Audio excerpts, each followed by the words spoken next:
अरे कथी के कोठरियाई समधी कथी लागल के बड़िया रे थी लागल की बड़िया आहु कथी मेरा खनी समधी ऐसन सुंदर हो धियावा रे ऐसन सुंदर हो धियावा।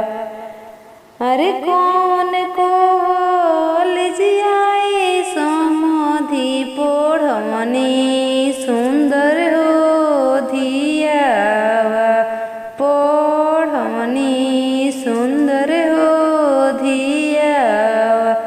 अरे सोने के कोठरियाई समधी चांदी लागल के ओड़िया रे चांदी लागल के ओड़िया।